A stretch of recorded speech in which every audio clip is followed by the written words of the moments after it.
આ મંદિર છે હનુમાનજી મહારાજનું મંદિર છે, વર્ષો જૂનું મંદિર છે.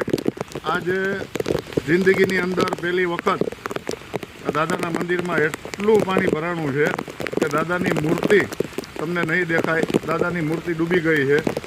હું તમને બતાવવા માગીશ કે માણાવદર હનુમાનજી મહારાજના મંદિરમાં દાદાની મૂર્તિ ડૂબી ગઈ છે. આપ જોઈ શકો છો મંદિરની અંદરમાં તમામ વસ્તુ આજે પાણીના પ્રવાહમાં ઉપર તરી આવી છે.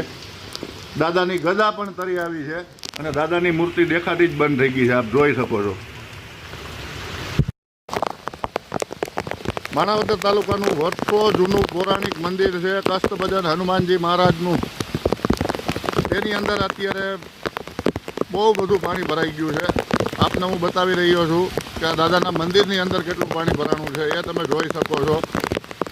લોકો અત્યારે પાણીની અંદર ચાલતા ચાલતા પ્રવાહમાં નીકળી રહ્યા છે. પોતાનું ઘર બહાર છોડી, પોતાનું પરિવાર છોડીને અહીંથી નીકળે છે. આ મંદિરની દુર્દશા તમે જોઈ શકો છો કે દાદાના સાનિધ્યમાં કેટલું પાણી ભરાણું છે. તમને હું લોકો બતાવવામાં માગું છું કે તે પાણીના પ્રવાહમાંથી નીકળી અને કોઈ સારી એવી જગ્યાએ જઈ રહ્યા છે. આપ જોઈ શકો કે મંદિરની શું દુર્દશા છે.